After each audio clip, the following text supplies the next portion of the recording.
அனைவருக்கும் வணக்கம். உங்கள் கிருஷப் அகாடமிலேருந்து வினிதா. எல்லோரும் எப்படி இருக்கீங்க? எல்லோரும் படிக்க ஸ்டார்ட் பண்ணியிருப்பீங்கன்னு நினைக்கிறேன். இந்த வீடியோவில் பார்த்தீங்க அப்படின்னா நாம் ஒரு முக்கியமான இன்ஃபர்மேஷன் தான் பார்க்க போகிறோம். இப்போது எல்லாருமே ஸ்டடி பிளான் சார் கொடுத்துருப்பாங்க. அதில் பாலிட்டியில் நமக்கு 125 டாபிக் வரும். அந்த 125 டாபிக் படி தான் நமக்கு ஷெட்யூல், ஒவ்வொரு ஷெட்யூல்லையுமே பாலிட்டி கொடுத்துருப்பாங்க. ஓகேங்களா? அப்போ நம்ம அந்த பாலிட்டியை எப்படி கவர் பண்ண போகிறோம்? அதற்கு முன்னாடி ஃபஸ்ட்டு ஷெட்யூலில் சார் உங்களுக்கு அனுப்பிச்சிருப்பாங்க.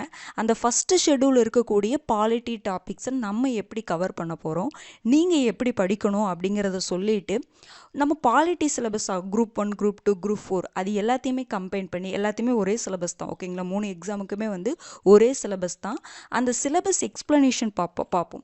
எப்படி பார்ப்போம் அப்படின்னா, இப்போ உங்களுக்கு 125 டாபிக் நம்ம புக்கில் இருக்கக்கூடிய டாப்பிக்கை சார் கொடுத்துருக்காங்க இல்லையா?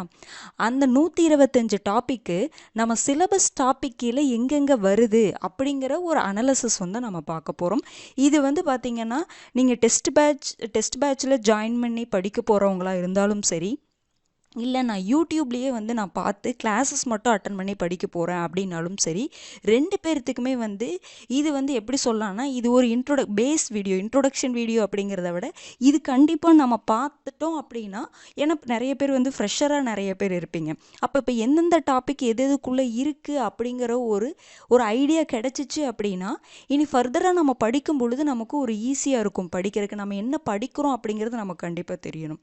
ஏதோ ஒரு டாப்பிக்கை அப்படிங்கிறத தாண்டி இந்த டாபிக் எதுக்குள்ளே வருது, எதற்காக இதை நம்ம படிக்கிறோம் அப்படிங்கிற ஒரு தெளிவோடு நம்ம படிக்கணும். எதுக்காக படிக்கிறோம் அப்படின்னு நம்ம தெரிஞ்சுக்கிட்டு படித்தோன்னா ஒரு ஈஸியாக இருக்கும். அதுக்காக தான் இந்த வீடியோ கண்டிப்பாக பாருங்கள். ஓகேங்களா? உங்களுக்கு ஒரு ஐடியா கிடைக்கும். அதுக்காக தான் பாருங்கள். இப்போ நம்ம ஃபஸ்ட்டு ஷெட்யூல் 1 சார் படிக்க ஸ்டார்ட் பண்ண சொல்லியிருப்பாங்க. படிக்க ஸ்டார்ட் பண்ணிடுங்க. ஓகேவா? அப்போ இந்த ஃபஸ்ட்டு ஷெட்யூலில் நம்ம எப்படி கவர் பண்ண போகிறோம் அப்படிங்கிறத நான் சொல்கிறேன். ஓகேங்களா? பாருங்க, ஃபர்ஸ்ட் உங்களுக்கு இந்திய அரசியலமைப்பின் அறிமுகம், அவசியம், உருவாக்கம். ஓகேங்களா? இது மட்டும் எப்படி நம்ம வீடியோ கொடுக்க போகிறோம் அப்படின்னா, இப்போ டோட்டலாக 4 டாபிக் இருக்கா? இந்திய அரசியலமைப்பின் சிறப்புக்கூறுகள், முகவுரை, குடியுரிமை, இந்த 4 டாபிக் இருக்குது. இதை நாம் எத்தனை வீடியோவில் கொடுக்க போகிறோன்னா 5 வீடியோவை கொடுக்க போகிறோம். ஓகேங்களா?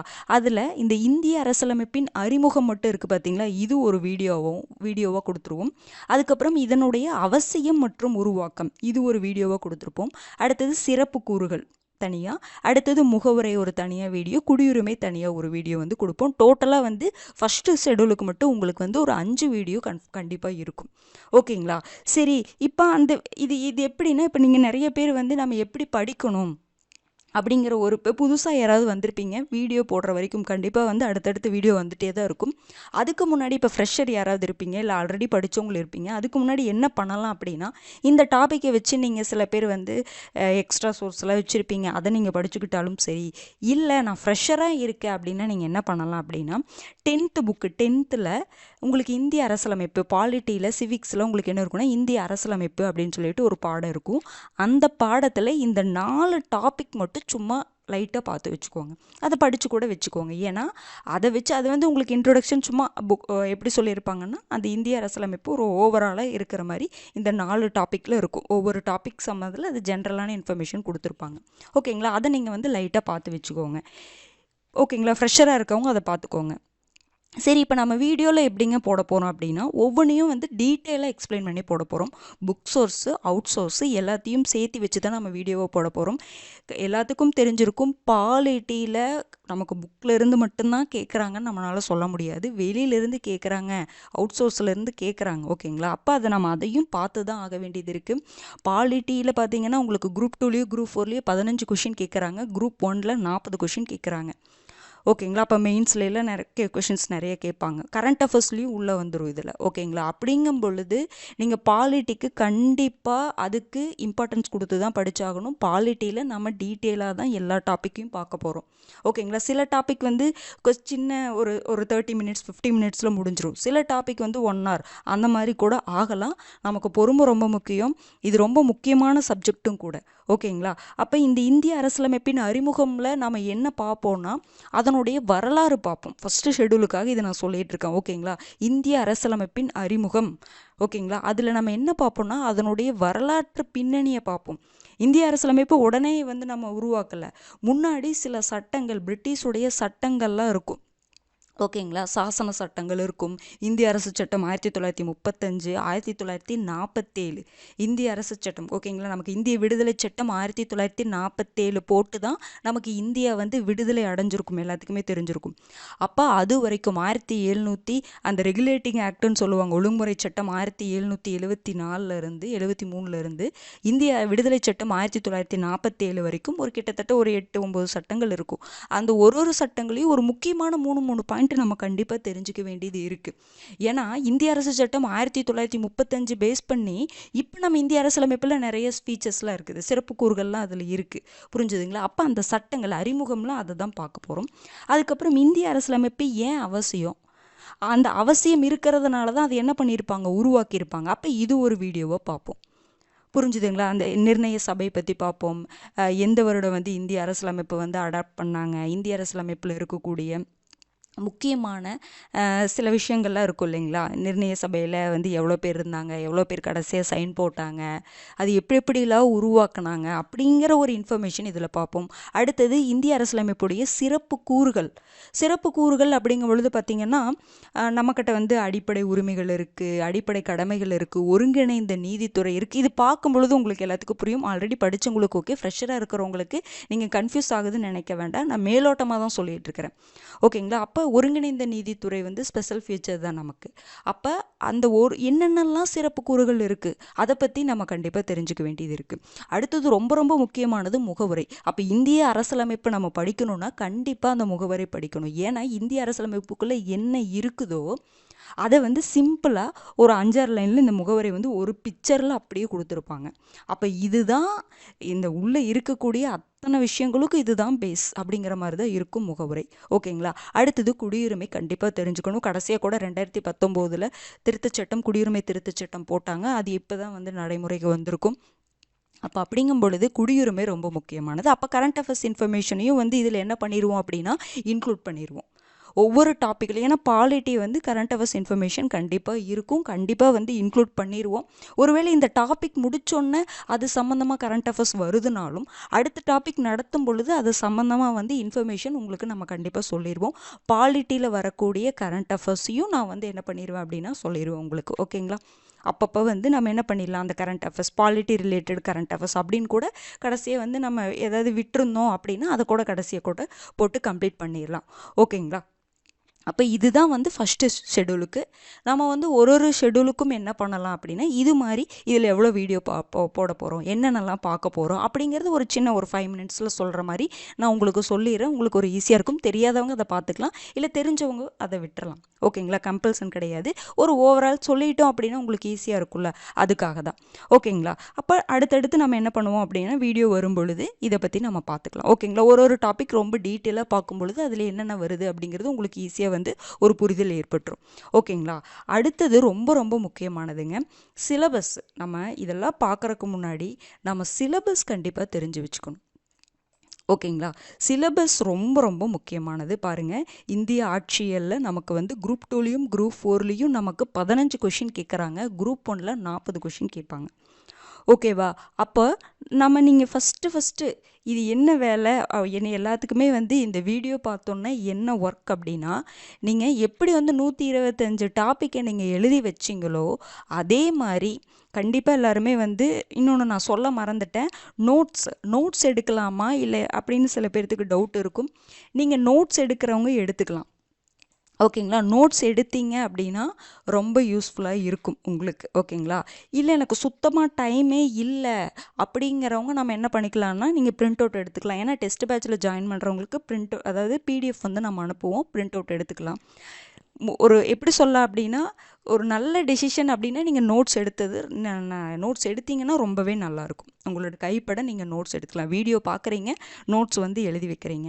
சுத்தமாக டைம் இல்லை அப்படிங்கிறவங்க சுத்தமாகவே டைம் இல்லை அப்படிங்கிறவங்க என்ன பண்ணிக்கலாம் அப்படின்னா நீங்கள் பிரிண்ட் அவுட் எடுத்துக்கலாம். ஓகேங்களா? அப்போது அந்த பிரிண்ட் அவுட்டை வச்சுட்டு கிளாஸ் கவனிச்சுட்டே வந்து அதை மார்க் பண்ணி திரும்ப நீங்கள் ரிவைஸ் பண்ணணும். என்ன நோட்ஸ் எடுத்தீங்க அப்படின்னா நோட்ஸ் எடுக்கும் பொழுதே ஒரு 3 டைம் 4 டைம் ரிவைஸ் பண்ண மாதிரி அர்த்தம். நீங்கள் நோட்ஸ் எடுக்கலை அப்படின்னா பிரிண்ட் அவுட் மட்டும் எடுத்தீங்கன்னா நீங்கள் 4 டைம் படிக்கணும். அதுதான் வித்தியாசமே ஒழிஞ்சு வேறு இதெல்லாம் நான் கண்டிப்பாக வந்து நோட்ஸ் எடுங்க, முடியாத பட்சத்தில் மட்டும் பிரிண்ட் அவுட் எடுத்துக்கோங்க. ஓகேங்களா?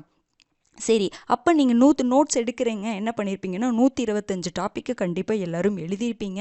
ஓகேங்களா? அதே மாதிரி அந்த 125 டாப்பிக்கு முன்னாடி ஒரு அந்த நம்ம நோட்டில் இண்டெக்ஸ் பேஜ் இருக்கும் பார்த்தீங்களா, அதில் இந்த சிலபஸை எழுதி வச்சுக்கோங்க. இந்த சிலபஸை மனப்பாடம் பண்ணிடுங்க, மெமரி பண்ணிடுங்க.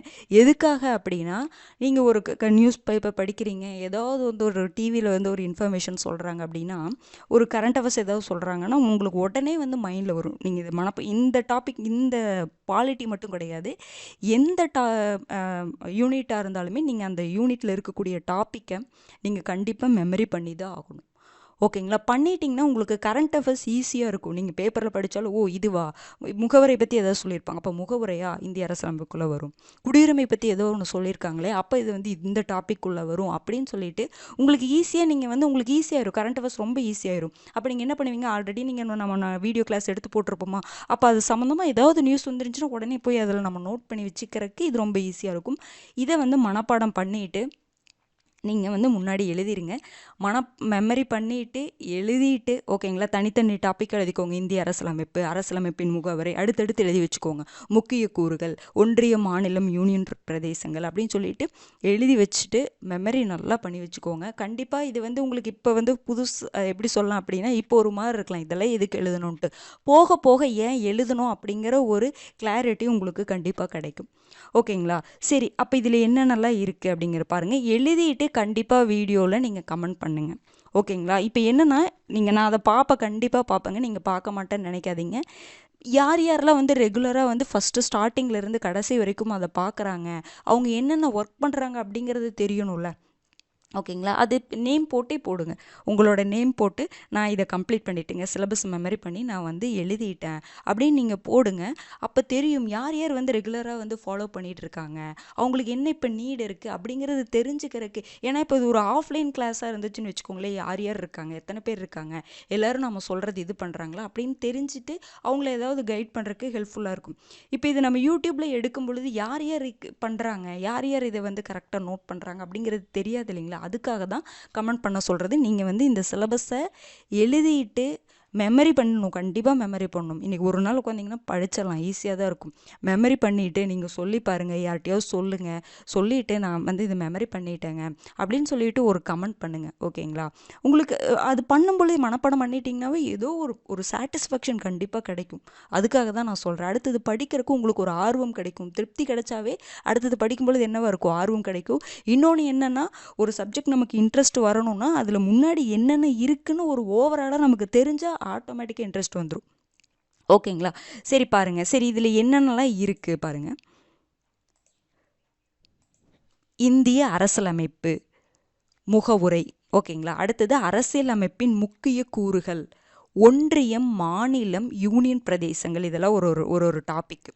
அடுத்தது பார்த்திங்கன்னா குடியுரிமை, அடிப்படை உரிமைகள், அடிப்படை கடமைகள், அரசின் நெறிமுறை கோட்பாடுகள். இது வந்து பார்த்திங்க ஒன்றிய நிர்வாகம், ஒன்றிய நாடாளுமன்றம், மாநில நிர்வாகம், மாநில சட்டமன்றம். பாருங்கள், உள்ளாட்சி அமைப்புகள், பஞ்சாயத் ராஜ். இது பார்த்திங்கன்னா ஒன்றிய நிர்வாகம், ஒன்றிய நாடாளுமன்றம். இது ஜஸ்ட்டு சிம்பிளாக சொல்லிட்டாங்க. இதுக்குள்ளே நிறைய இன்ஃபர்மேஷன் இருக்குது. இதுக்குள்ளே அத்தனை இந்த ஒன்றிய நிர்வாகம், ஒன்றிய நாடாளுமன்றம், மாநில நிர்வாகம், மாநில சட்டமன்றம், இதை படித்தாவே முக்கால்வாசி இந்திய அரசியலமைப்பு முடித்த மாதிரி இருக்கும். அது சிம்பிளாக அவங்க கொடுத்துட்டு போயிட்டாங்க. ஓகேங்களா? அடுத்து பாருங்கள், உள்ளாட்சி அமைப்புகள், பஞ்சாயத் ராஜ். இது ரொம்ப முக்கியம். மத்திய அரசு, மாநில அரசு, உள்ளாட்சி அரசாங்கம், இது 3 தான். அடுத்தது கூட்டாட்சியுடைய அடிப்படை தன்மைகள், மத்திய மாநில உறவுகள். இது ரெண்டையும் நம்ம ஒன்றா பார்க்குற மாதிரி இருக்கும். இப்போ கூட்டாட்சின்னு என்னங்க, மத்திய அரசு இருக்குது, மாநில அரசு இருக்குது, உள்ளாட்சி அமைப்பு இருக்குது. இது 3 சேர்ந்து எப்படி ஆட்சி பண்ணுறாங்க, மத்திய அரசும் மாநில அரசும் சேர்ந்து தான் இங்கே ஆட்சி பண்ணுறாங்க. அதுதான் கூட்டாட்சி. அப்போ அந்த கூட்டாட்சியுடைய அடிப்படை தன்மைகள் என்னென்ன, அப்போ கூட்டாட்சி இப்படி கூட்டாட்சினால என்னென்ன பிரச்சனைலாம் வருது, மத்திய அரசுக்குள்ள மாநில அரசுக்குள்ள பிரச்சனை வருதா, அது எல்லாம் நம்ம தெரிஞ்சுக்க வேண்டியதாக இருக்குது. அப்போ கூட்டாட்சி இல்லாமல் ஒற்றையாட்சி மட்டும் இருந்தால் அது ரொம்ப பெரிய பிரச்சனையாக போயிடும். அப்போ அதெல்லாம் நம்ம தெரிஞ்சுக்குவோம். அப்போ இந்த கூட்டாட்சி பற்றி படிக்கணும்னா மத்திய மாநில உறவுகளை பற்றி நம்ம படிக்கணும். அடுத்தது பாருங்கள், தேர்தல் எலெக்ஷனை பற்றி ஃபுல்லாக நம்ம படிப்போம். அடுத்தது பார்த்திங்கன்னா இந்திய நீதி அமைப்புகள் அப்படின்னு சொல்லி, இந்திய நீதி அமைப்புகள் என்ன பார்ப்போம், நீதித்துறை பற்றி பார்ப்போம். உயர் நீதிமன்றம், உச்ச நீதிமன்றம், ஓகேங்களா. அதில் இருக்கக்கூடிய என்ன சொல்லலாம் அப்படின்னா தலைமை நீதிபதி, அவங்கள எப்படி நியமிக்கிறாங்க, நீதிபதிகளை நியமிக்கிறாங்க. அப்போ அது எல்லாமே அதனுடைய பரிணாம வளர்ச்சி எப்படி இருக்குது, நம்ம புக்கில் அந்த கதை அப்படி கொடுத்துருப்பாங்க, அது எல்லாத்தையும் நம்ம பார்ப்போம். அடுத்தது சட்டத்தின் ஆட்சி. கண்டிப்பாக நம்ம வந்து என்ன அங்கங்கே இருக்கும். இதில் சட்டத்தின் ஆட்சி வந்து எப்படின்னா ஒரு சிலதை மட்டும் நம்ம எடுத்து படித்தா போதும் அப்படிங்கிற மாதிரி தான் இருக்கும். இதிலே நம்ம மத்திய சட்ட கமிஷன் அது எல்லாத்தையுமே பார்த்துடலாம். ஓகேங்களா. அடுத்தது பாருங்கள், பொது வாழ்வில் ஊழல் தடுப்பு நடவடிக்கைகள், லோக்பால் லோக் ஆயுக்தா. இது வந்து ஒரே டாப்பிக்காக வரும். ஏன்னா இப்போ ஊழல் தடுக்கிறதுக்காக என்னென்ன அமைப்புகள்லாம் இருக்குது, லோக்பால் இருக்குது, லோக் ஆயுக்தா, இது டைரெக்டாக உங்களுக்கு சிலபஸில் கொடுத்துருக்காங்க. இது போக மற்ற அமைப்புகளும் நம்ம படிக்கணும். சிவிசி, சிபிஐ, இந்த மாதிரி நிறையா ஆணையங்கள் அமைப்புகள்லாம் இருக்குது. அதையும் நம்ம இங்கே படிக்கணும். அதே மாதிரி இந்த நீதி அமைப்புகளில் லோக் அடாலட்டை பற்றி நம்ம படிக்கிறோம். அதெல்லாம் நம்ம வரும்பொழுது நம்ம சொல்லுவோம். எக்ஸ்ட்ரா இருக்கிறதையும் நம்ம கண்டிப்பாக நம்ம இது பண்ணிடுவோம். இதில் சிலபஸில் இல்லைனாலும் வேறு அமைப்புகள் பற்றிலாம் கேட்குறாங்க, அதையும் நம்ம படிச்சிடலாம். ஓகேங்களா. அடுத்தது தகவல் அறியும் உரிமை, அந்த சட்டத்தை பற்றி நம்ம படிப்போம்.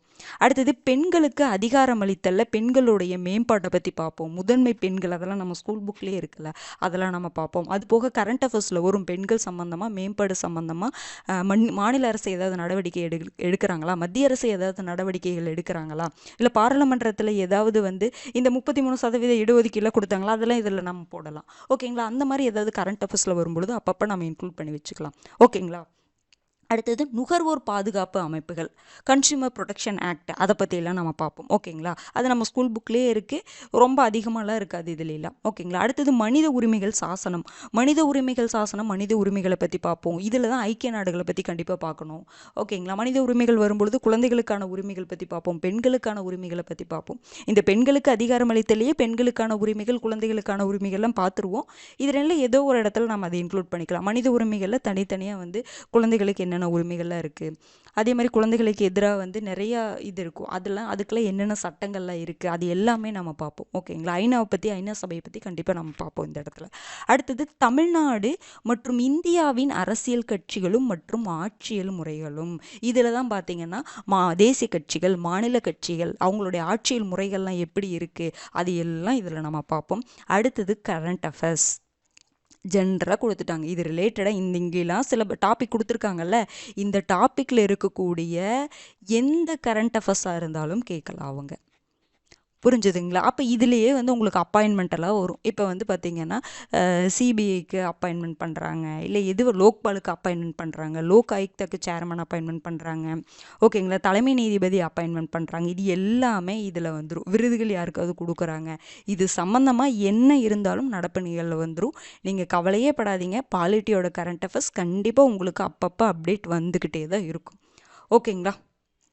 அதாவது என்னென்னா இது சார்ந்து நம்ம கிளாஸ் எடுக்க போகிறோம்ல, அப்போ நான் அதெல்லாம் சொல்லிடுவேன். கண்டிப்பாக வந்து இதை மெமரி பண்ணி எழுதி வச்சுக்கோங்க, இது கண்டிப்பாக பயன்படும். ஓகேங்களா. சரி, இப்போ வந்து நம்ம சிலபஸை பார்த்துட்டோமா. இப்போ இந்த சிலபஸ் தான் பாருங்க, இந்த சிலபஸை தான் நான் ஒரு முன்னாடி சொல்லிடுறேன்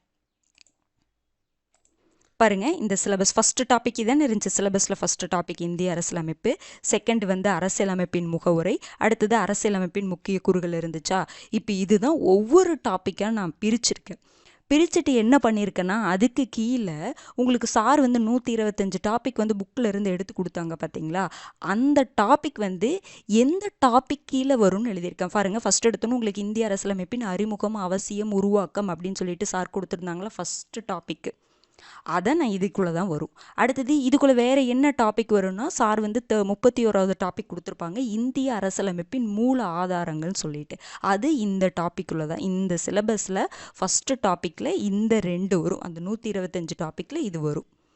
நான் அப்படி தான் வந்து உங்களுக்கு அந்த நம்பரை கூட நான் மென்ஷன் பண்ணியிருக்கேன் உங்களுக்கு கண்டிப்பாக. ஓகேங்களா? அதனால் உங்களுக்கு ஈஸியாக இருக்கும். இது எதுக்குன்னா நமக்கு தெரியணும்ல. நீங்கள் ஏதோ ஒரு டாபிக் முடிக்கிறோம் அப்படிங்கிறத தாண்டி இந்த சிலபஸ் டாப்பிக்குள்ளே வருது. ஏன் இந்த 125 டாபிக் நம்ம படிக்கணும்? கண்டிப்பாக நீங்கள் யோசிச்சிருப்பீங்கள்ல. அப்போ அந்த 125 டாபிக் வந்து இந்த நம்ம சிலபஸ்க்குள்ளே தான் இருக்குது. அப்போ அந்த சிலபஸ்க்குள்ளே எங்கே இருக்குது அப்படிங்கிறத சொல்கிறது தான் இந்த இது. ஓகேங்களா? பாருங்கள், ஃபஸ்ட்டு இந்திய அரசியலமைப்பு இருக்கா? பாருங்கள், இந்திய அரசியலமைப்பின் அறிமுகம், அவசியம் மற்றும் உருவாக்கம், இந்திய அரசியலமைப்பின் மூல ஆதாரங்கள். இது ரெண்டும் ஃபஸ்ட்டு சிலபஸ் டாப்பிக்குள்ளே தான் வரும்.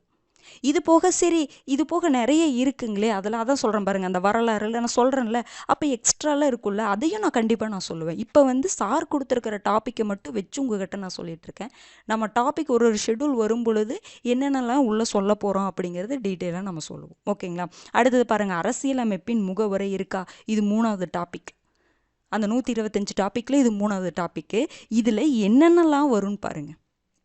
இதில் நீங்கள் இருக்கிறதுலையே இந்த லெசன்லாம் இருக்குது பார்த்தீங்களா? சமய சார்பின்மையை புரிந்து கொள்ளுதல், சமத்துவம், மக்களாட்சி, பன்முகத்தன்மையை அறிவோம், சமத்துவம் பெறுதல், இதெல்லாம் உங்களுக்கு வந்து லெசனில் இருக்கும். சின்ன கிளாஸ் லெசனில் 7th 6thலாம் இது எல்லாமே இந்த முகவரிக்குள்ளே ஒரு ஏன் வரும் அப்படின்னா, முகவரியில் இருக்கக்கூடிய சமத்துவம், மக்களாட்சி அதெல்லாம் இருக்குது பார்த்தீங்களா? அந்த வேர்டு இருக்கும் அந்த முகவரையில். சமய சார்பின்மைன்னு வேர்டு இருக்கும், சமத்துவம்னு ஒரு வேர்டு இருக்கும், மக்களாட்சின்னு ஒரு வேர்டு இருக்கும். அப்போ அதுக்கான பொருளில் என்ன, அதுக்கான டெஃபனிஷன் என்ன அப்படிங்கிறது தான் இந்த சின்ன சின்ன லெசனில் இருக்கும். முகவரை சொல்லும் பொழுது நான் அந்த முகவரையில் எக்ஸ்பிளைன் பண்ணிடுவேன். நீங்கள் பின்னாடி தான் இந்த லெசன் எல்லாம் படிப்பீங்க. அப்போ படிக்கும் பொழுது உங்களுக்கு ஈஸியாக இருக்கும். ஓகேங்களா? நம்ம வீடியோவில் எக்ஸ்பிளைன் பண்ணிடுவோம். கடைசியாக நீங்கள் லெசன் படிக்கும் பொழுது இதெல்லாம் ஈஸியாக இருக்கும். இதெல்லாம் என்னென்ன டாப்பிக்கில் இருக்குதுன்னு நான் சொல்லிட்டேன். ஓகேங்களா? அடுத்தது பாருங்கள், அரசியலமைப்பின் முக்கிய கூறுகள்லாம் 2nd டாபிக். அடுத்து பாருங்கள், ஒன்றிய, மாநிலம் மற்றும் யூனியன் பிரதேசங்கள். அது எத்தனாவது டாப்பிக்கு? 118வது டாபிக் கொடுத்துருக்காங்களா? அப்போ அதில் என்னென்னலாம் நம்ம இருக்குது, வேறு என்னென்ன இதெல்லாம் இருக்கும் பார்த்தீங்கன்னா, இதில் தான் பார்த்தீங்கன்னா மாநிலங்கள் எப்படி உருவாச்சு, யூனியன் பிரதேசங்கள் எப்படி உருவாச்சு, எந்த மாநிலத்திலிருந்து யூனியன் பிரதேசம் வந்துச்சு, இல்லை எந்த யூனியன் பிரதேசம் வந்து மாநிலமாக மாறுச்சு, முன்னாடி எவ்வளோ யூனியன் பிரதேசங்கள் இருந்துச்சு, மாநிலங்கள் இருந்துச்சு, அதுக்கு முன்னாடியில் என்னென்ன அந்த மாநிலம் உருவாகுதுன்னு அதுக்கு முன்னாடி கமிஷன்லாம் நிறைய போட்டிருப்பாங்கல்ல, என்னென்ன குழுக்கள்லாம் போட்டாங்க, அவங்களுடைய பரிந்துரைகள் என்னென்ன, அது எல்லாமே பார்ப்போம். அதில் வரக்கூடியதான் பாருங்க இந்த டாபிக்லாம். சுதேச அரசுகள் ஒருங்கிணைப்பு 67வது டாபிக். இதுவே ஒரு டாபிக் தான். அதுக்கு கீழே இது எல்லாமே வரும். மொழிவாரி அடிப்படையில் மாநிலங்கள் மறுசீரமைப்பு 68வது டாபிக். மாநிலங்கள் மறுசீரமைப்புக்கு பிறகு இந்தியா 69வது. தமிழ்நாடு மாநிலம் உருவாதல் அதெல்லாம் இதில் தான் வரும். தேச கட்டமைப்பில் சமூக பொருளாதார மற்றும் அரசியல் சவால்கள் 70வது டாபிக். இது ஏன் சொல்கிறேன் அப்படின்னா, அதாவது இந்த நம்ம சிலபஸ் டாப்பிக்குள்ளே தான் இதெல்லாம் இருக்குது அப்படின்னு சொல்கிறக்காக உங்களுக்கு நான் சொல்கிறேன்.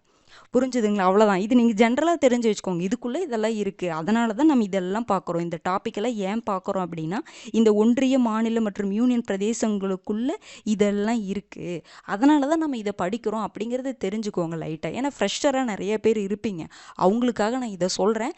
சிலருக்கு இது புரியலாம், சிலருக்கு கொஞ்சம் குழப்பமாக இருக்கிற மாதிரி இருக்கலாம். பரவாயில்ல, போக போக தெரிஞ்சுக்கலாம். இது வந்து ஒரு லைட்டாக ஒரு இன்ட்ரோடக்டரி வீடியோ மட்டும்தான். ஓகேங்களா? இது ரொம்ப படித்து நம்ம நோட் அப்படிங்கிற மாதிரி கிடையாது. ஓகேங்களா? நீங்கள் லைட்டாக தெரிஞ்சு வச்சுக்கோங்க. போக போக ஒன்று பார்க்க உங்களுக்கு நல்லா புரியும். ஓகேங்களா? அடுத்து பாருங்கள், குடியுரிமை டாபிக் வந்து 4வது டாபிக் கொடுத்துருக்காங்களா? அதுலேயே வர்றது உங்களுக்கு குடிமக்களும் குடியுரிமையும் இந்த இதுக்குள்ளே தான் வரும். அது வந்து 94வது டாபிக். நீங்கள் தனித்தனியாக தான் படிப்பீங்க ஷெட்யூலில், ஆனால் எதுக்குள்ளே எது வருதுன்னு நீங்கள் தெரிஞ்சுக்கணும். அதுக்காக சொல்கிறேன். அடுத்து பார்த்தீங்கன்னா, அடிப்படை உரிமைகள் பார்த்தீங்கன்னா 5வது டாபிக் சார் கொடுத்ததில். ஓகேங்களா? உங்களுக்கு நான் என்ன சொல்ல வரேன்னு புரியுதா? இந்த டாபிக் வந்து சிலபஸ் டாபிக் சொல்லியிருக்கேன். அந்த சிலபஸ் டாப்பிக்குள்ளே நம்ம அந்த 125 டாபிக் கொடுத்துருக்கோம்ல, அது எங்கெங்கே வருதுன்னு நான் சொல்லிட்டு வரேன். அடுத்து பாருங்கள், அரசு நெறிமுறை கொள்கை கோட்பாடுகள் 6வது டாபிக். அடிப்படை கடமைகள் பார்த்தீங்கன்னா அந்த 125 டாப்பிக்கில் 7வது டாபிக். அடுத்தது ஒன்றிய நிர்வாகம், ஒன்றிய நாடாளுமன்றமில் நம்ம நிறைய படிப்போம். பாருங்கள், மத்திய அரசு அறிமுகம், குடியரசு சின்ன பாருங்கள், நம்ம ஒரு டாபிக்னா சிலபஸ் டாபிக்னா ஒரு டாப்பிக்கவே நம்ம ஃபுல்லாக பார்க்குறது இல்லை, தனித்தனி வீடியோவாக பார்க்க போகிறோம். அப்போ இதில் ஒரு 10 டாபிக் இருக்குன்னா இது ஒரு டாபிக்கு. ஓகேங்களா? ஒன்றிய நிர்வாகம், நாடாளுமன்றம் அப்படிங்கிறது ஒரு டாபிக்கு. அதில் 10-15 வீடியோ பார்க்க போகிறோம், சின்ன சின்ன வீடியோவாக. அப்போ ஒரே வீடியோவாக பார்த்தா தான் நமக்கு இதாக இருக்கும். சின்ன சின்ன வீடியோவாக பார்க்கும் பொழுது அதில் மைன்யூட்டாக ஒவ்வொரு இன்ஃபர்மேஷனையும் நம்ம பார்த்து நோட் பண்ணுவோம். ஓகேங்களா? மத்திய அரசு அறிமுகம், குடியரசுத் தலைவர், துணை குடியரசுத் தலைவர், பிரதமர் மற்றும் மத்திய அமைச்சர்கள், இதெல்லாம் வந்து 125 டாப்பிக்கில் எந்த நம்பர் வருதுன்னு இங்கே மென்ஷன் பண்ணியிருக்கேன்.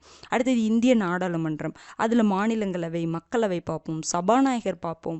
நாடாளுமன்ற குழுக்களில் நிறைய குழுக்கள் இருக்கும். நம்ம கொடுத்துருக்கிறதுல பொது கணக்கு குழு, தேர்வு குழு புக்கில் இருக்குங்காட்டி சொல்லியிருக்கோம். வேறு முக்கியமான குழுக்கள் பற்றியும் நம்ம பார்ப்போம். ஓகேங்களா? இதில் மட்டும்தான் பார்ப்போம் அப்படின்லாம் நீங்கள் நினைக்காதீங்க. மற்றது ஒவ்வொரு ஷெட்யூல் வரும்பொழுது உங்களுக்கு ஒரு கிளாரிட்டி கிடைக்கும். அடுத்து பாருங்கள், இந்திய அரசின் தலைமை வழக்கறிஞர், அரசியலமைப்பு சட்ட திருத்தம், அரசியலமைப்பு சீர்திருத்த குழுக்கள், இது எல்லாம் இந்த ஒன்றிய நிர்வாகத்துக்குள்ளே வர்றது தான். அடுத்தது மாநில நிர்வாகம், மாநில சட்டமன்றம் பார்த்திங்கன்னா மாநில அரசு அறிமுகம், ஆளுநர், முதலமைச்சர், இவங்க எல்லாத்தையும் பார்த்து நம்ம செப்பரேட்டாக படிக்க போகிறோம்.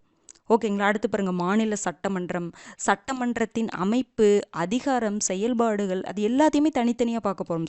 சட்டமன்ற பேரவைனா என்ன, மேலவைனா என்ன, அதே தான். இது 2 டைம் ரிப்பீட் ஆகிருக்கும். ஓகேங்களா? இருந்தாலும் நம்ம அதை கம்பைன் பண்ணி கொடுத்துருவோம் அந்த ஷெட்யூல் வரும்பொழுது. ஓகேங்களா? அடுத்தது சட்டமன்றத்துடைய சபாநாயகர், துணை சபாநாயகரை பற்றி தனித்தனியாக பார்ப்போம். அடுத்தது அதுலேயே நீங்கள் என்ன பார்ப்பீங்க, தமிழ்நாடு மாநில சட்டமன்றத்துக்கு நீங்கள் எந்த ஒரு டாப்பிக்காக இருந்தாலுமே தமிழ்நாடுக்கு தனி இம்பார்ட்டன்ஸ் கொடுக்கணும். அப்போ தமிழ்நாடு மாநில சட்டமன்றத்தை பற்றி பார்ப்போம். அதில் மாநில சட்டமன்றத்தில் நடைபெற்ற ஆரோக்கியமான விவாதங்கள் சொல்லிட்டு நம்ம புக்கில் இருக்கும். அதையும் பார்த்துட்டு எக்ஸ்ட்ராவாக கரண்ட்டில் இன்னொன்று புக்கில் சில இன்ஃபர்மேஷன்லாம் வந்து அப்டேட் ஆகாமல் இருக்கும். நம்ம கொடுக்கும் பொழுது அப்டேட்டட் ஆகி தான் கொடுப்போம், அப்டேட் பண்ணி தான் கொடுப்போம். ஓகேங்களா? நீங்கள் அதனால் நீங்கள் இது பண்ணிக்க வேணாம். ஓகேங்களா? இது தப்பாக இருக்கே, நம்ம எப்படி படிக்கிறது அப்படின்லாம் எதுவுமே யோசிக்க வேணாம்.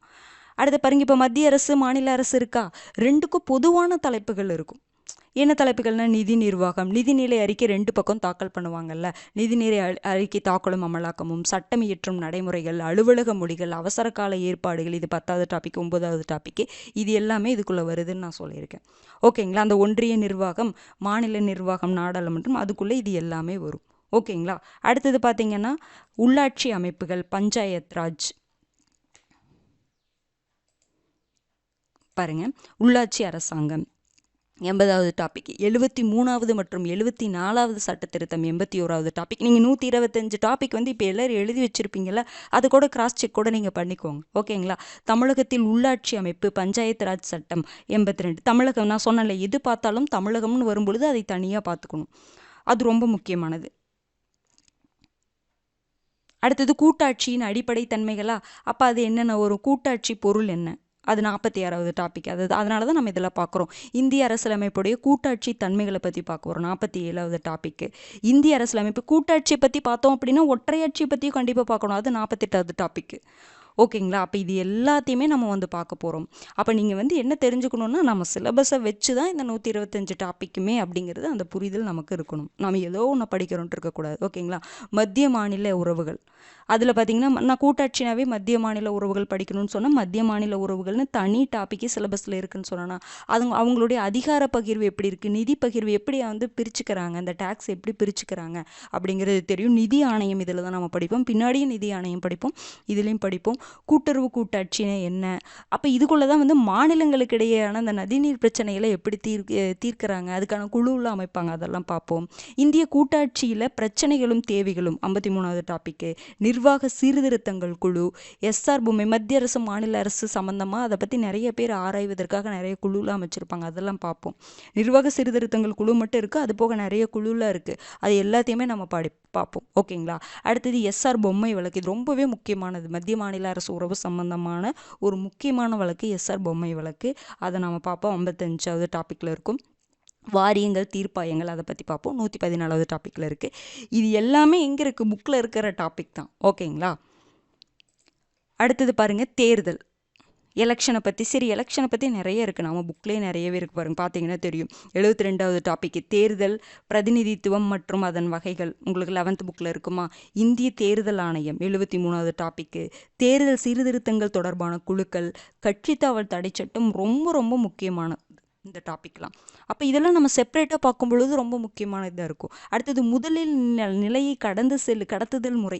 அப்போ பார்த்தீங்கன்னா நமக்கு தேர்தலில் நிறைய வகையான தேர்தல் முறைகள் இருக்கும், அதில் நம்ம இதை தான் ஃபாலோ பண்ணுறோம், அதனால் இது நீங்கள் நல்லா தெரிஞ்சுக்கணும். இது நிறைய முறைகள் இருக்கும் நமக்கு. ஓகேங்களா? நிறைய முறைகள் அதையும் பார்ப்போம். நம்ம என்னென்ன முறையை ஃபாலோ பண்ணுறோம் அப்படிங்கிறது தெரிஞ்சுக்கணும். இந்த முறை மட்டும் இல்லாமல் மற்ற முறைகளையும் நம்ம பார்த்துக்குவோம். ஓகேங்களா? இது 77வது டாபிக். அடுத்தது அரசின் நிதி உதவியுடனான தேர்தல் குழு ஒன்று அமைச்சிருப்பாங்க. ஓகேங்களா? அதை பற்றி பார்ப்போம்.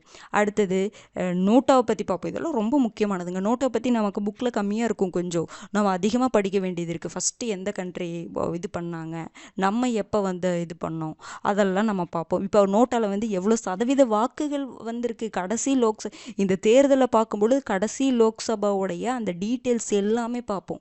பெண்கள் எத்தனை சதவீதம் வாக்கு கொடுத்தாங்க, ஆண்களுடைய சதவீதம், எந்த தொகுதி அதிகமாக வாக்குகள் அதிகம், எந்த தொகுதி வாக்குகள் கம்மி, நோட்டால் எவ்வளோ வாக்குகள், போன வருஷம் எவ்வளோ வாக்குகள் சதவீதம் இருந்தது, இப்போ எவ்வளோ குறைஞ்சிருக்குதா இல்லை அதிகமாக இருக்கா, அதை பற்றி எல்லாமே நம்ம டிஸ்கஸ் பண்ணுவோம்.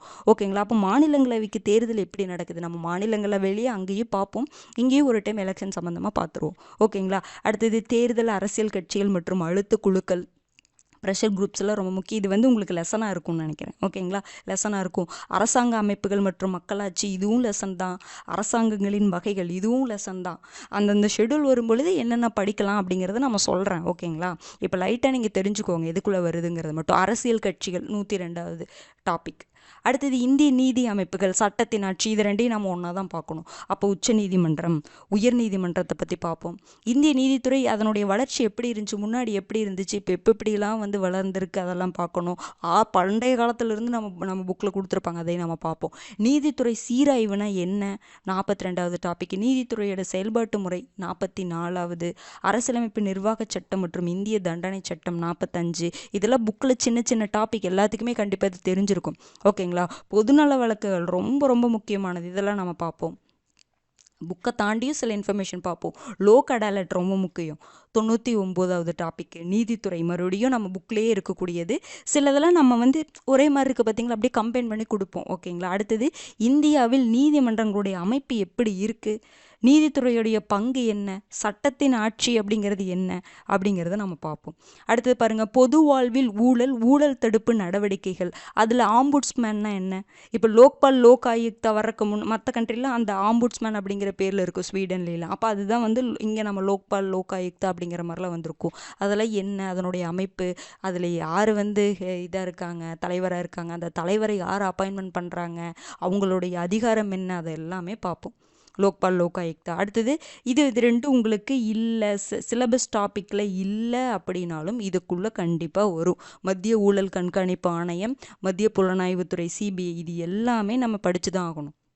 ஓகேங்களா? இது சிலபஸில் உங்களுக்கு இல்லை அப்படின்னாலும் நம்ம இதை படித்து தான் ஆகணும். அடுத்தது தகவல் அறியும் உரிமை, தகவல் ஆணைய சட்டத்தை பற்றி பார்ப்போம். 109வது டாப்பிக்கு. அதுபோக மத்திய மற்றும் மாநில தகவல் ஆணையங்கள். ஓகேங்களா? இன்ஃபர்மேஷன் கமிஷன் இருக்கும் பார்த்தீங்களா, அதையும் நம்ம படித்தாகணும். ஆணையங்கள் ரொம்ப முக்கியமானது. அடுத்தது பாருங்கள், பெண்களுக்கு அதிகாரம் அளித்தல். பெண்களுக்கு அதிகாரம் அளித்தல் அந்த டாப்பிக்கில் பார்த்தீங்கன்னா அரசின் பெண் உரிமை சார்ந்த சட்டங்கள்லாம் என்னென்ன, 93வது டாப்பிக்கு. பெண்களுக்கான உரிமைகள் என்னென்னலாம் இருக்குது, குழந்தைகளுக்கான உரிமைகள்லாம் என்னென்ன இருக்குது, போக்சோ சட்டம், அதை பற்றி கண்டிப்பாக படிக்கணும். அடுத்தது மத்திய மற்றும் மாநில பெண்கள் ஆணையம், இது டாப்பிக்கில் இல்லை, ஆனால் இதர முக்கிய ஆணையங்கள்னு சொல்லிட்டு சார் கொடுத்துருப்பாங்க பார்த்தீங்களா, அதில் இது வந்துடும். ஓகேங்களா? அப்போ இது கீழே தான் இதை பார்ப்போம். பெண்கள் மேம்பாடு, அதை பற்றி பார்ப்போம். அது நமக்கு ஸ்கூல் புக்கில் லெசனாக இருக்கும். அப்போ சட்டங்கள், பெண்களுக்கான சட்டங்கள், திட்டங்கள், அது எல்லாமே இதில் நம்ம கொண்டு வந்துடலாம். ஓகேங்களா? அடுத்து பார்த்திங்கன்னா நுகர்வோர் பாதுகாப்பு அமைப்புகள், 110வது டாப்பிக்கு. இது உங்களுக்கு ஸ்கூல் புக் லெசன்ஸில் இருக்கும். ஓகேங்களா? அது போக நம்ம ஏதாவது இப்போ ரீசெண்டாக ஏதாவது அதில் கொண்டு வந்திருந்தாங்கன்னா அதையும் நம்ம ஆட் பண்ணிக்கலாம். ஓகேங்களா? அடுத்தது 19வது டாபிக் பார்த்திங்கன்னா மனித உரிமைகள் சாசனம். மனித உரிமைகள் சாசனம் பார்த்திங்கன்னா மனித உரிமைகள். 85வது டாபிக்கு தேசியம். இது உங்களுக்கு லெசன், ஸ்கூல் புக் லெசன். தேசிய மனித உரிமைகள் ஆணையம், மாநில மனித உரிமைகள் ஆணையம் ரொம்ப முக்கியமானது. இதனுடைய அமைப்பை பற்றியெல்லாம் நம்ம பார்ப்போம். அடுத்தது நீங்கள் மனித உரிமைகள் படிக்கணுன்னாவே ஐக்கிய நாடுகள் சபையை படிக்கணும். இது ஒரு லெசனே இருக்குது. இது ரெண்டுமே ஒரு லெசனாக இருக்கும். அது போக அந்த லெசனுக்குள்ளே இந்த மனித உரிமைகள் ஆணையம், மாநில மனித உரிமைகள் ஆணையம், தேசிய மனித உரிமைகள் ஆணையம் இருக்கும். அதில் யார் மெம்பர்ஸாக இருக்காங்க, யார் அவங்கள நியமனம் பண்ணுறாங்க, அது எல்லாத்தையுமே நம்ம பார்ப்போம். ஓகேங்களா? அடுத்தது 20வது டாபிக் நம்ம சிலபஸில் பார்த்தீங்கன்னா தமிழ்நாடு மற்றும் இந்தியாவின் அரசியல் கட்சிகளும் மற்றும் ஆட்சியும் முறைகளும். இதில் என்னென்ன பார்ப்போம், தேசிய கட்சிகள் என்ன, மாநில கட்சிகள் என்ன, அந்த கட்சிகளுடைய சின்னங்கள் என்ன. இங்கே தேசிய கட்சிகள் மற்றும் சின்னங்கள் தான் இருக்கா. நம்ம மாநில கட்சிகளையும் பார்ப்போம், என்னென்ன கட்சிகள் அங்கீகாரம் கொடுத்துருக்காங்க, அந்த கட்சிகளுக்கு என்ன சின்னம், அது எப்போ ஆரம்பிக்கப்பட்டது, அதனுடைய தலைவர் யார், இப்போ யார் இருக்கா, அது எல்லாத்தையும் கண்டிப்பாக நம்ம பார்க்கணும். இதுக்குள்ளே என்ன வரும்னா, இப்போ அடுத்தது நமக்கு தமிழ்நாடு எலெக்ஷன் வரப்போகுது. ஓகேங்களா. அப்போ அந்த என்னென்ன சில 5 மாநிலங்களுக்கு எலெக்ஷன் வரப்போகுதா, அந்த 5 மாநிலங்கள் எலெக்ஷனில் பார்ட்டிசிபேட் பண்ண கூடிய அந்த கட்சியை பற்றி நம்ம தெரிஞ்சுக்கணும். லைட்டாக தெரிஞ்சுக்கணும், ரொம்ப அதிகம் லைட்டாக நம்ம தெரிஞ்சுக்கிட்டா போதும். அதையை பற்றியும் நம்ம பார்ப்போம். அடுத்தது தமிழகத்தில் இது உங்களுக்கு இது 2மே லெசன், அதனால் இங்கே நான் கொண்டு வந்து வச்சுட்டேன். ஓகேங்களா. 11ல் இது 2மே லெசனாக இருக்கும். அரசியல் வளர்ச்சியில் உங்களுக்கு இந்த நீதி கட்சியில் இருக்கும். அரசியல் சிந்தனைகள் இதில் வருமானு கேட்டால் என்ன சொல்லனா, இதில் சும்மா நீங்கள் பாரதியாரை பற்றி படிப்பீங்க, அந்த மாதிரி அவங்களுடைய சிந்தனைகள் எப்படி இருந்துச்சு, அரசியல் சிந்தனைகள் எப்படி இருக்குன்னு கொடுத்துருப்பாங்க. நீங்கள் இதில் நம்ம சேர்த்திக்கலாம், அது ஒன்றும் இது கிடையாது. ஓகேங்களா. இது உங்களுக்கு யூனிட் 6லையும் இது வரலாம், இங்கேயும் நம்ம வச்சு படிச்சுக்கலாம். ஓகேங்களா. அது ஒன்றும் தவறில்லை. எக்கனாமிக்ஸ்லையும் இது வரும். தமிழகத்தில் அரசியல் சிந்தனைகள் அரசியல் வளர்ச்சியில் எக்கனாமிக்ஸ்ன்னு சொல்கிறத விட யூனிட் 5ல் எக்கனாமிக்ஸு தமிழ்நாடு வளர்ச்சி நிர்வாகம் இருக்கும் பார்த்தீங்களா, யூனிட் 5 நமக்கு அதில் இந்த டாபிக் வரும். இதிலே நம்ம படிச்சுக்கலாம். அடுத்தது சங்கரலிங்கனாரை பற்றி கண்டிப்பாக தனியாகவே நம்ம புக்கில் கொடுத்துருப்பாங்க, நம்ம அவங்கள பற்றி கண்டிப்பாக படிச்சுக்கணும். சங்கரலிங்கனாரை நம்ம இதுலேயும் படிச்சுக்கலாம். இல்லை இந்த நம்ம மாநிலங்கள் ஒவ்வொரு மாநிலம் உருவானது பார்த்தோம்ல, அதுலேயும் நம்ம சங்கரலிங்கனாரை படிச்சுக்கலாம். ஏன்னா அந்த அவங்க தமிழ்நாடு பெயர் மாற்றத்தை பற்றி அதற்காக இது பண்ணியிருப்பாங்க. ஓகேங்களா. உண்ணாவிரதம் இருந்திருப்பார். அப்போ அதை நம்ம அங்கே கூட நம்ம என்ன பண்ணிக்கலாம்னா ஆட் பண்ணிக்கலாம், இங்கே ஆட் பண்ணிக்கிட்டாலும் பரவாயில்ல தான். ஓகேங்களா. அடுத்தது பார்த்திங்கன்னா நடப்பு நிகழ்வுகள். இதுதான் இந்த 21 டாபிக் நான் கொடுத்துருக்கேன் பார்த்தீங்களா, இதுதான் நம்ம சிலபஸில் இருக்கக்கூடிய டாபிக். ஓகேங்களா. அந்த சிலபஸில் இருக்கக்கூடிய டாபிக் கீழே நம்ம கொடுத்த அந்த 125 டாபிக் எங்கெங்கே வருது அப்படின்னு சொல்லிட்டு நான் சொல்லியிருக்கேன். சரி, இது போக சில டாப்பிக்கில் நம்ம அந்த 125 டாப்பிக்கில் இருக்குங்கள்ல, அதெல்லாம் எப்படின்னு பார்த்தீங்கன்னா, அதாவது எப்படின்னா நம்ம சிலபஸில் கொடுத்துருக்கிறத தாண்டி சில கேள்விகள் நமக்கு வரும். தாண்டினா இந்தியன் பாலிட்டி ரிலேட்டடானது தான். அப்போ பாருங்கள், 113வது டாப்பிக்கில் சார் இதர முக்கிய ஆணையங்கள் அப்படின்னு சொல்லி கொடுத்துருப்பாங்களா, அதில் தான் நம்ம சில ஆணையங்கள்லாம் முன்னாடியே படிச்சுட்டோம், நம்ம சிலபஸில் இருக்கிறத வச்சு படிச்சிருப்போம்.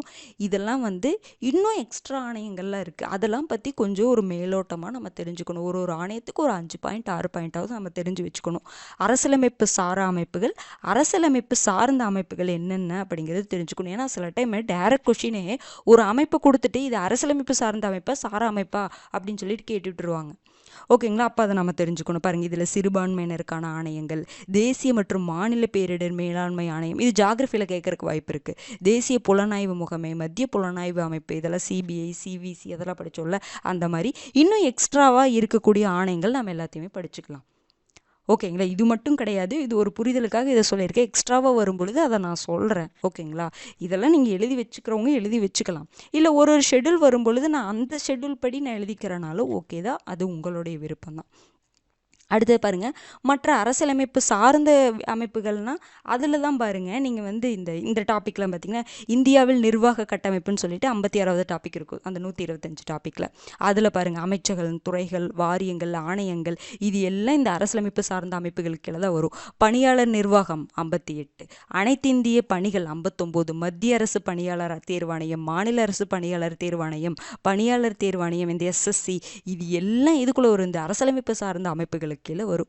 இந்திய தலைமை கணக்கு தணிக்கையாளர்னு சொல்லிட்டு ஒரு ஆஃபீஸ், சிஏஜின்னு சொல்லுவோம்ல, comptroller auditor general of India, அந்த ஆஃபீஸ் எது கீழே வரும், இந்த அரசியலமைப்பு சார்ந்த அமைப்புகளுக்கு கீழே தான் வரும். நிதி ஆணையம் நம்ம முன்னாடியே பார்த்தோம், மத்திய மாநில உறவுகளுக்கு கீழே. இங்கே நிதி ஆணையத்தை பற்றி நம்ம பார்த்துக்கலாம், ஏதோ ஒரு டாப்பிக்குள்ளே பார்த்துக்கலாம். அடுத்தது தேசிய பிற்படுத்தப்பட்டோர், பட்டியலின மற்றும் பழங்குடியினர் ஆணையங்கள், இது எல்லாம் இதுக்குள்ளே தான் வரும். ஓகேங்களா. சரி, இது போக சில பொது தலைப்புகள்லாம் சார் கொடுத்துருப்பாங்க, அதெல்லாம் தான் இது. தேசிய சின்னங்கள், இது நம்ம அரசியலமைப்பு அந்த நிர்ணய சபை உருவாக்கத்துலேயும் பார்த்துடலாம், இல்லை நம்ம செப்பரேட்டாக நம்ம ஸ்கூல் புக்கில் இருக்குது அதை தனியாக படிச்சுட்டாலும் சரி. ஓகேங்களா. தேசிய சின்னங்கள், இதர முக்கிய வழக்குகள், இந்த முக்கிய வழக்குகள்லாம் பார்த்திங்கன்னா நம்ம ஒவ்வொரு டாபிக் இப்போ முகவுரை பார்க்கும் பொழுதே அந்த வழக்குகளையும் பார்த்துருவோம், அது சம்மந்தமான வழக்குகள் பார்த்துருவோம். அடிப்படை உரிமைகள் பார்க்கும் பொழுதே அது சம்மந்தமான வழக்குகள் பார்த்துருவோம். அடிப்படை கடமைகள், அரசு நெறிமுறை கொள்கை கோட்பாடுகள், அதெல்லாம் பார்க்கும் பொழுதே அந்த வழக்குகள் பார்த்துருவோம். அது போக எக்ஸ்ட்ராவாக வழக்குகள் இருக்கும் பட்சத்தில் நம்ம கடைசியில் இதர முக்கிய வழக்குகளில் பார்ப்போம். ஓகேங்களா. ஏன்னா அந்தந்த டாப்பிக்குடைய வழக்குகள் அதில் பார்த்தா நம்ம கம்ப்ளீட் பண்ணிக்கலாம். ஏன்னா இதில் முக்கிய வழக்குகள் கரண்ட் அவர்ஸில் ஏதாவது வரலாம், அதெல்லாம் நம்ம கொஞ்சம் ஏன்னா இப்போ ரீசெண்டாக சுப்ரீம் கோர்ட் ஜட்ஜ்மெண்ட்டு, ஹைகோர்ட் ஜட்ஜ்மெண்ட்டெல்லாம் கொஞ்சம் கேட்குறாங்க. ரீசெண்டாக வரக்கூடிய நியூஸ் பேப்பர் அந்த கரண்ட் அவர்ஸ்லேருந்து கேட்குறாங்க. அதெல்லாம் நம்ம முக்கியமானதெல்லாம் எடுத்து வச்சுட்டே வருவோம். கடைசியில் நம்ம அதை அப்படியே ஒரு வீடியோவை கொடுத்துடலாம். அது வரைக்கும் இப்போ நம்ம ஸ்டாட்டிக் பார்ட்டில் கவனம் செலுத்தணும். ஓகேங்களா? இதில் முக்கிய குழுக்கள், வேறு ஏதாவது குழுக்கள், ஒரு இதுக்குள்ளே நிறைய குழுக்கள் அப்பப்போ பார்த்துருவோம். வேறு ஏதாவது குழுக்கள் வருது கரண்ட் அவர்ஸில் வருதுன்னா அதை கடைசியாக நம்ம எடுத்து வச்சு கொடுத்துருவோம். பாருங்கள், முக்கிய சட்ட விதிகள், சட்ட திருத்தங்கள். ஓகேங்களா? அரசியலமைப்பு சட்ட திருத்தத்தை பற்றி நம்ம படிச்சிருவோம். அது போக இப்போ வரைக்கும் பார்த்தீங்கன்னா உங்களுக்கு 106 அரசியலமைப்பு திருத்தச் சட்டங்கள் இருக்குன்னா முக்கியமான சட்ட திருத்தங்கள் அங்கங்கே டாபிக் வர வர நீங்கள் நிறைய சட்ட திருத்தங்கள் பார்ப்பீங்க. அது போக எக்ஸ்ட்ராவாக இருக்கக்கூடிய சட்ட திருத்தங்களாகட்டும், இல்லை முக்கியமாக வந்து இந்த 106 சட்ட திருத்தங்களில் முக்கியமானது இவ்வளோ பார்க்கணும், ஒரு 50 படிக்கணும்னா அந்த 50 கடைசியாக எடுத்து கொடுத்துடலாம். அப்போவே நீங்கள் டாப்பிக்கில் படிப்பீங்க, அந்த 50 கூட நம்ம தனியாக எடுத்து கொடுத்துடலாம். அப்படியே நம்ம பண்ணலாம். அடுத்தது இந்த ரெண்டுமே வந்து இந்தியாவின் வெளியுறவு கொள்கை, சர்வதேச உறவுகள், இது ரெண்டுமே உங்களுக்கு 10th புக்கில் இருக்கக்கூடிய லெசன்ஸ் தான். இதில் பார்க்குறக்கு எதுவும் இல்லை. இதில் ஏதாவது வேறு ஏதாவது அமைப்புகள்லாம் வரும். இந்த அமைப்புகளுடைய மாநாடெல்லாம் நடத்துவாங்க. அந்த மாநாடெல்லாம் நம்ம கரண்ட் அஃபேர்ஸில் பார்த்துடலாம். ஓகேங்களா? இப்போ ஏதாவது ஒரு சார்க் மாநாடு நடக்குது, அந்த மாதிரி மாநாடெல்லாம் நடக்கும்ல, எங்கே நடக்குது அப்படிங்கிற மாதிரிலாம் வரும். அந்த மாநாட்டில் என்ன தீர்மானம்லாம் கொண்டு வந்தாங்க அதெல்லாம் நம்ம பார்க்கும்பொழுது அது கரண்ட் அஃபேர்ஸில் பார்த்துக்கலாம். ஸ்டாட்டிக் பார்ட்டில் அந்த அமைப்புனா அந்த அமைப்பில் என்னென்ன யார் யாரெல்லாம் உறுப்பினர்களாக இருக்காங்க, இந்திய உறுப்பினர்களாக இருக்காங்களா, எப்போ அந்த அமைப்பு தொடங்கப்பட்டது அப்படிங்கிற மாதிரி, எப்போ வந்து இந்தியா வந்து அந்த அமைப்புக்குள்ளே ஜாயின் ஆச்சு அப்படிங்கிறதெல்லாம் நம்ம தெரிஞ்சுக்க வேண்டியது இருக்குது. அதை நம்ம கரண்ட் அஃபேர்ஸ்லையும் பார்த்துக்கலாம். இதை ஸ்டாட்டிக் பார்ட்டு படிக்கும் பொழுது நம்ம படிச்சுக்கலாம். ஓகேங்களா? அடுத்தது இந்த 2 டாபிக் வந்து கொடுத்துருப்பாங்க. இது ரெண்டும் உங்களுக்கு எதில் வரும்னா எக்கனாமிக்ஸில் வரும். இதுலேயே நம்ம பார்த்துக்கலாம். மொத்த தேசிய மகிழ்ச்சி எக்கனாமிக்ஸ்லேயும் நீங்கள் படிப்பீங்க, இது மொத்த தேசிய மகிழ்ச்சியும் படிப்பீங்க. இந்தியாவின் வரி வகைகள் ரெண்டுமே எக்கனாமிக்ஸில் படிப்பீங்க. ஃபஸ்ட்டு அந்த ஷெடியூல்குள்ளே எக்கனாமிக்ஸ்குள்ளே வந்துருச்சு அப்படின்னா நம்ம இதில் கவர் பண்ண மாட்டோம், இல்லைன்னா நம்ம கவர் பண்ணிடுவோம். ஓகேங்களா? ஏதோ ஒரு இடத்துல நம்ம படிக்கிறது கன்ஃபார்ம். சரி, இது போக இது மட்டும்தான் கொடுப்பீங்களான்னா இது போக நான் ஒரு டாபிக் வரும் பொழுது உங்களுக்கு நான் சொல்லுவேன். அப்போ கடைசியில் பார்க்கும் பொழுது பார்த்தீங்கன்னா நீங்கள் ஃபுல் சிலபஸ் வந்து கவர் பண்ணி நம்ம ப்ரீவியஸ் இயர் கொஷின் பேப்பர் கேட்டதை எல்லாமே கவர் பண்ணுற மாதிரி தான் உங்களுக்கு இருக்கும். ஓகேங்களா? ப்ரீவியஸ் இயர் கொஷின் பேப்பரும் வந்து அப்பப்போ நம்ம வந்து என்ன பண்ணலான்னா டிஸ்கஸ் பண்ணலாம். ஒரு பாலிட்டியை ஃபுல்லாக கவர் பண்ண மாதிரி உங்களுக்கு ஒரு சாட்டிஸ்ஃபேக்ஷன் கண்டிப்பாக கிடைக்கும். இப்போ நீங்கள் ஸ்டார்ட் பண்ணுறீங்க, அதான் நான் சொல்கிறேன் பாருங்கள். இதை நீங்கள் இப்போ இந்த வீடியோ பார்த்துட்டீங்க அப்படின்னா உடனே வந்து நீங்கள் சிலபஸை மெமரி பண்ணி முன்னாடி உங்களுடைய இண்டெக்ஸ் பேஜில் எழுதிட்டு நீங்கள் கமெண்ட் பண்ணுங்கள். அப்போ தான் யார் யார் ஃபாலோ பண்ணுறீங்க, கரெக்டாக ஃபாலோ பண்ணுறீங்களா அப்படின்னு பார்த்துட்டு கைட் பண்ணுறதுக்கு ஒரு இதாக இருக்கும். ஓகேங்களா? இது வந்து என்னென்னா நமக்கு தெரியும், நான் முன்னாடியே சொன்ன மாதிரி தான், ஆஃப்லைனாக பரவாயில்ல, யூடியூப்பாக இருக்கும் பொழுது நமக்கு தெரியாதல்ல கரெக்டாக யார் யார் பண்ணுறாங்க அப்படிங்கிறது. கண்டிப்பாக வந்து ரெகுலராக நீங்கள் வந்து ஒரு வீடியோ போடும் பொழுது நான் இதை பண்ணுங்க, இதை பண்ணிட்டேன், நான் ஒரு வீடியோலேயும் உங்களுக்கு ஒரு ஒர்க் இருக்கும். கண்டிப்பாக ஒர்க்கே இல்லைனாலும் இதை நான் வந்து படிச்சுட்டேனாவது நாங்கள் வீடியோ கவனிச்சிட்டேங்க, கம்ப்ளீட் பண்ணிட்டேன், இந்த டாப்பிக்கை நான் படிச்சுட்டேன் அப்படின்னு சொல்லுங்கள். இப்போ நம்ம ஒரு ஆஃப்லைனில் நம்ம போனோம்னா என்ன பண்ணுவோம், நம்ம சொல்லுவோம்ல, ஒரு நாங்கள் இதை படிச்சுட்டோங்க அப்படின்னு நமக்கே அந்த 1-to-1 கான்வர்சேஷன் வந்து இதில் மிஸ் ஆகக்கூடாது அப்படிங்கிறக்காக தான் நான் கமெண்ட்டில் உங்களை பண்ண சொல்கிறேன். ஓகேங்களா? இதுதான் வந்து நம்ம பாலிட்டியில் இப்படி தான் கவர் பண்ண போகிறோம். ஓகேங்களா? சிலருக்கு நான் திரும்பவும் சொல்கிறேன், சிலருக்கு குழப்புற மாதிரி இருந்தாலும் நீங்கள் அப்படியே வந்து நீங்கள் அந்த சிலபஸை ஃபஸ்ட்டு சிலபஸ் இந்த ஒர்க்கை மட்டும் பண்ணுங்கள். அந்த சிலபஸை மெமரி பண்ணி இந்த நான் முன்னாடி சொன்ன பார்த்தீங்களா, இந்த அந்த 125 டாபிக் ஆல்ரெடி எழுதியிருப்பீங்க எல்லாருமே. இந்த முன்னாடி இந்த சிலபஸை நீங்கள் எழுதி வச்சுக்கோங்க. ஓகேங்களா? இந்த சிலபஸை எழுதி வச்சுட்டு இதை நீங்கள் ஒரு டைம் இப்போ நான் சொல்ல நிறைய பேர் டிக் பண்ணியிருக்கலாம், இல்லை டிக் பண்ணாதவங்க மறுபடியும் கூட வீடியோ பாஸ் பண்ணி டிக் பண்ணிக்கோங்க. இல்லைன்னா எழுதி வச்சுக்கிட்டாலும் சரி, எழுதி வச்சுட்டிங்கன்னா ரொம்பவே சந்தோஷம். இதையும் நீங்கள் எழுதி வச்சுட்டிங்கன்னா ரொம்ப சந்தோஷம் தான். ஆனால் கன்ஃபார்ம் இதை எழுதி வைக்கணும். ஓகேங்களா? நீங்கள் ஒரு டாபிக் படிக்கிறீங்க, நான் ஒரு டாபிக் இன்றைக்கி நடத்துகிறேன் அப்படின்னா சிலபஸ்க்குள்ளே எந்த இடத்துல இருக்குது அப்படிங்கிறது உங்களுக்கு தெரியணும். அதுதான் ரொம்ப முக்கியமானது. ஓகேங்களா? அப்படி பண்ணிட்டீங்கன்னாவே உங்களுக்கு ஈஸியாக இருக்கும் கொஷின் ஆன்சர் பண்ணுறக்கு. இதுக்குள்ளே தான் வருது அப்படின்னு சொல்லிட்டு நீங்கள் டக்குன்னு ஆன்சரை கெஸ் பண்ணுறக்கு ரொம்ப ஹெல்ப்ஃபுல்லாக இருக்கும். ஓகேங்களா? கண்டிப்பாக வந்து நான் சொன்ன ஒர்க்கை பண்ணுவீங்கன்னு நினைக்கிறேன். ஓகேங்களா? கண்டிப்பாக முடிச்சுட்டு கமெண்ட் பண்ணுங்கள். ஓகேங்களா? அடுத்தடுத்து நம்ம என்ன பண்ணலான்னா, ஃபஸ்ட்டு வீடியோ நம்ம என்ன போடுவோம் அப்படின்னா, இந்திய அரசியலமைப்பின் ஃபஸ்ட்டு ஷெடியூலுடைய அந்த இந்திய அரசியலமைப்பின் அறிமுகம், அதில் அந்த வரலாற்று பின்னணியை பற்றி நம்ம போடுவோம் கண்டிப்பாக. ஓகேங்களா? ஒரு வீடியோ ஒரு 45 மினிட்ஸ் அப்படி தான் இருக்கும். அதுக்கு மேலே தாண்டாது. சில இடத்துல சில டாபிக் அதுக்கு மேலே தாண்டலாம். அது ஒன்றுமே பண்ண முடியாது. ஏன்னா பாலிட்டியில் சிலதெல்லாம் விட முடியாதுங்க. கண்டிப்பாக நம்ம போட்டு தான் ஆகணும். ஓகேங்களா? நம்ம டைமை குறைக்கணுங்கிறக்காக கண்டென்ட்டை குறைச்சிடக்கூடாது. ஓகேங்களா? கண்டென்ட் முக்கியமான, ஏன்னா பாலிட்டி வந்து முக்கியமாக ப்ளே பண்ணுது. எப்படி வேணாலும் கேட்குறாங்கல்ல, அப்போ நம்ம படித்து தானே ஆகணும். ஜாகிரஃபி போய் அப்படி சயின்ஸை போய் நம்ம அப்படி படிக்க வேண்டியது கிடையாது. ஆனால் பாலிட்டி நம்ம அப்படி படித்து தான் ஆக வேண்டியது இருக்குது. புரிஞ்சுதுங்க? அப்போ அந்தந்த சப்ஜெக்டை அதுக்கு தகுந்த மாதிரி படிக்கணும். அவங்க கேட்குறதுக்கு தகுந்த மாதிரி படிச்சுக்கலாம். ஓகேங்களா? கண்டிப்பாக பாலிட்டியை ஒரு ஆர்வமாக படிங்க. எல்லா எக்ஸாம்லேயுமே வந்து பாலிட்டி இருக்குது. ஸ்டேட் கவர்மெண்ட் எக்ஸாமில் மட்டும்தான் இருக்கா? சென்ட்ரல் கவர்மெண்ட் எக்ஸாமில் இருக்குது. யூபிஎஸ்சி ஐஏஎஸ் எக்ஸாம், அது எல்லாத்துலேயுமே உங்களுக்கு என்ன இருக்குது? பாலிட்டி இருக்குது. பாலிட்டியை நம்ம எக்காரணத்தை கொண்டு ஒமிட் பண்ணவே முடியாது. ஓகேங்களா? வேணா 10th முடிச்சுட்டு நம்மளை பயாலஜி அந்த காலகட்டத்தில் பார்த்தீங்கன்னா அப்படி தானே 11th 12th பயாலஜி அதுதான் அந்த மாதிரி தான் எடுக்க சொல்லுவாங்க கம்ப்யூட்டர் சயின்ஸ். ஆனால் ஆர்ட்ஸில் இந்த பாலிட்டி நீங்கள் என்ன பயாலஜி படிக்கலாம், என்ன பேக்ரவுண்டாக வேணாலும் இருக்கலாம். நம்ம அதாவது பேக்ரவுண்ட்னா என்ன சொல்கிறேன்னா ஸ்டடீஸ் பேக்ரவுண்டை சொல்கிறேன். ஆனால் பாலிட்டி கட்டாயம் தெரிஞ்சுக்க வேண்டிய ஒரு சப்ஜெக்ட் எல்லாருமே. புரிஞ்சுதுங்களா? இதில் என்னென்னலாம் வேர்டு, சமத்துவம்னா என்ன, அதெல்லாம் பற்றி நம்ம நிறைய தெரிஞ்சுக்குவோம். சமய சார்பின்மை. அப்போ நம்ம இந்த பாலிட்டி ஃபுல்லாக படிச்சுட்டோன்னா இந்த சமுதாயத்தை நம்ம பார்க்கக்கூடிய பார்வையே வேறு மாதிரி இருக்கும். நான் இப்போ சொல்கிறது நீங்கள் படித்து முடிச்சோன்னே புரியும். புதுசாக ஃப்ரெஷராக இருக்கிறவங்களுக்கு நான் சொல்கிறேன். பார்க்கக்கூடிய அந்த பார்வையே வேறு மாதிரி இருக்கும். ஓகேங்களா? அப்போ கண்டிப்பாக வந்து இது எக்ஸாமுக்காக தான் நம்ம படிக்கிறோம். நம்ம சமூகத்துக்காகவும் இதை படிச்சுக்கணும்னு நான் சொல்ல வரேன். வெறும் எக்ஸாமுக்காக மட்டும் இல்லாமல் சமூகத்துக்காகவும் படிக்கணும். நிறைய விஷயங்கள் நம்ம தெரிஞ்சுக்கணும். என்ன தான் இருக்குது இது இந்த இந்திய அரசியலமைப்புக்கு இவ்வளோ ஒரு மதிப்பு இருக்குல்ல, இதை வச்சு எத்தனை வழக்குகள் நடக்குது. அந்த இந்திய அரசியலமைப்பு இன்னும் அவங்களால அந்த மீறினா நம்ம போய் வழக்கு தொடுக்கலாம். அப்போ அதனால தானே இத்தனை. அப்போ அந்தளவுக்கு அது அவ்வளோ ஏன் வேல்யூபிளாக மதிப்பாக வந்து போட்டுடுறாங்க. அப்போ அந்தளவுக்கு அதில் என்ன இருக்குது அப்படின்னு நம்ம தெரிஞ்சுக்கணும்ல கண்டிப்பாக. அப்போ கண்டிப்பாக நம்ம படிக்க வேண்டியது இருக்குது. இது நீங்கள் புரிஞ்சுக்கிட்டிங்கனாவே இந்த சப்ஜெக்ட் மட்டும் இல்லைங்க, எல்லா சப்ஜெக்ட்டுக்குமே இது மாதிரி ஒரு முக்கியமான விஷயங்களுக்காக தான் நம்ம படிப்போம். அந்த ஒரு விஷயத்தை நம்ம புரிஞ்சுக்கிட்டோன்னா நமக்கு ஒரு ஆர்வம் கிடைக்கும். சயின்ஸுமே அப்படி தானே. அது எதுக்காக ரொம்ப முக்கியமானது தான். அது எதற்காக நம்ம படிக்கிறோம் அப்படிங்கிற ஒரு தெளிவு இருந்துச்சு அப்படின்னா அது மேலே நமக்கு ஆர்வம் வரும். அது மாதிரி தான் நீங்கள் ஜாகிரஃபி ஆகட்டும், ஹிஸ்ட்ரி ஆகட்டும், ஐஎன்எம் ஆகட்டும், எத்திக்ஸ் ஆகட்டும், இது எல்லாத்தையுமே அந்த புரிதலோட ஒவ்வொரு சப்ஜெக்டையும் நீங்கள் அப்ரோச் பண்ணுங்கள். நான் இப்போ பாலிட்டி சொல்கிறேங்காட்டி பாலிட்டி மட்டும் சொல்கிறேன். இதே மாதிரி ஒரு சப்ஜெக்டையும் நீங்கள் அப்ரோச் பண்ணுங்கள். இது உங்களை கஷ்டப்படுத்தாது.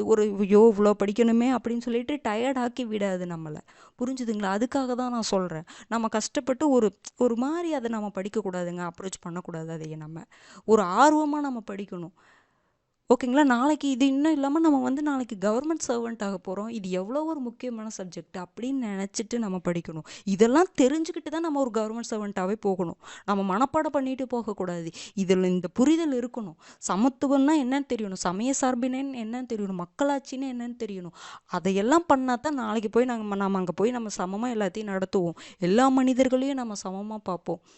எந்த சமயமாக இருந்தாலும் எல்லாரும் ஒன்றுன்னு நம்ம நினச்சி சமய சார்பின்மையோடு நம்முடைய அதிகாரத்தை பயன்படுத்துவோம்.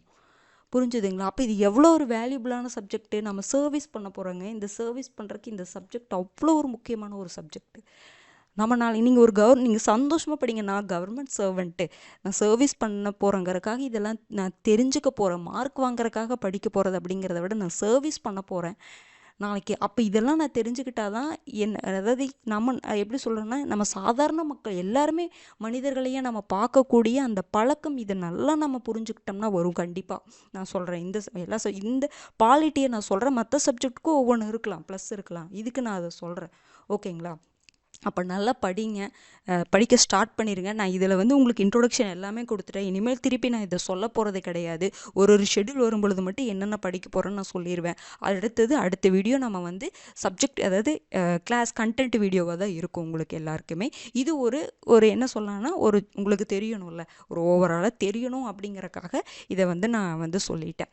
ஓகேங்களா? நல்லா படிங்க, கண்டிப்பாக ஃபாலோ பண்ணுங்கள். இப்போ ஸ்டார்ட் பண்ணுறேன்னா நான் கடைசி வரைக்கும் நான் இது எல்லா டாப்பிக்கையும் நான் முடிப்பேன் அப்படிங்கிற ஒரு இது இருக்கணும். நடுவில் நம்ம மாறக்கூடாதுங்க. ஒன்று நம்ம ஸ்டார்ட் பண்ணுறோமா அதை கடைசி முடிக்கிற வரைக்கும் நம்ம ஃபுல்லாக முடிக்கணும். பாதியோடு நிற்கிறது அதெல்லாம் பண்ணவே கூடாது. நீங்கள் மைண்டில் அது நோட்டில் கூட எழுதி வச்சுக்கோங்க. ஏன்னா நம்ம மைண்ட் மாறும். நான் இதை ஃபாலோ பண்ணுறேன், இதை கடைசி வரைக்கும் நான் ஃபாலோ பண்ணுவேன். டெஸ்ட் பேட்ச் ஃபாலோ பண்ணுறீங்க, இல்லை டெஸ்ட் பேட்ச் இல்லாமல் இந்த யூடியூபோடைய கிளாஸஸ் தான் ஃபாலோ பண்ணுறேன்னா, நான் இதை ஃபாலோ பண்ணுறேன்னா கடைசி வரைக்கும் நான் இதை தான் ஃபாலோ பண்ணுவேன், முன்ன பின்ன ஆனாலும் பரவாயில்ல நான் இதை தான் ஃபாலோ பண்ணுவேன் அப்படிங்கிற ஒரு மைண்ட் ஃபிக்ஸ் பண்ணிக்கோங்க. மைண்ட் இதாக டவுன் ஆகும். அப்போ கூட நீங்கள் நோட்டில் எழுதி வச்சுக்கோங்க, இல்லை நீங்கள் படிக்கிற டேபிள் எழுதி வச்சுக்கோங்க, இதுதான் நான் ஃபாலோ பண்ணும் அப்படிங்கிற ஒரு இது வந்துச்சுன்னா, நீங்கள் ஸ்டார்டிங்லேருந்து எண்டிங் வரைக்கும் முடிக்கிறதே ஒரு என்னென்னா ஒரு டிசிப்ளின் தான், ஒரு ஒழுங்கமைப்பு வந்துடும். அப்போ என்ன ஆகுன்னா உங்களுக்கு ஈஸியாக இருக்கும், உங்கள் மேலேயே உங்களுக்கு ஒரு செல்ஃப் கான்ஃபிடென்ட் வந்துடும். ஒன்றுமே இல்லை, இது நீங்கள் இந்த வீடியோ பார்த்துட்டு அந்த சிலபஸை மனப்பாடம் பண்ணி நீங்கள் எழுதுங்களே, எழுதுனதுக்கப்புறம் உங்களுக்கு ஒரு திருப்தி இருக்கும், உங்கள் மேலே உங்களுக்கு ஒரு நம்பிக்கை வரும். அப்பா நம்ம ஒரு வேலையை முடிச்சிட்டோம். நீங்கள் 125 டாபிக் எழுதி முடித்தவங்களுக்கு அந்த சாட்டிஸ்ஃபேக்ஷன் வந்திருக்கும். அதே மாதிரி தான் இந்த சிலபஸை முடிச்சுட்டு ஒரு ஒர்க்கு கொடுக்கும் பொழுது அதை பண்ணி நான் முடிச்சிட்டேன், எனக்கு கம்ப்ளீட்டட், இதை நான் படிச்சுட்டேங்க, நீங்கள் பார்த்த வீடியோ நான் போட்டு கம்ப்ளீட் பண்ணிட்டேன் அப்படின்னு சொல்லிட்டு ஒவ்வொரு இது மட்டும் இல்லை, நீங்கள் என்ன ஃபாலோ பண்ணாலும் அதை பண்ணி பாருங்களேன், உங்களுக்கு ஒரு திருப்தி கிடைக்கும், உங்கள் மேலே ஒரு நம்பிக்கை கிடைக்கும் கண்டிப்பாக. ஓகேங்களா, நல்லா படிங்க, ஆல் தி பெஸ்ட். கண்டிப்பாக அடுத்த வருஷம் நம்ம கண்டிப்பாக என்ன பண்ணுறோம், 2026 நமக்கானதாக இருக்கும், கண்டிப்பாக நம்ம சர்வீஸ் வாங்குகிறோம். ஓகேங்களா, ஒரு நல்ல கவர்மெண்ட் சர்வெண்ட்டாக அங்கே நம்ம போய் அங்கே இருக்க போகிறோம். ஓகேங்களா, நம்ம சர்வீஸ் பண்ண போகிறோம் அப்படிங்கிறத மைண்டில் ஃபிக்ஸ் பண்ணிக்கோங்க. நல்லா படிங்க, ஆல் தி பெஸ்ட். அடுத்த வீடியோவில் சந்திக்கலாம். நன்றி.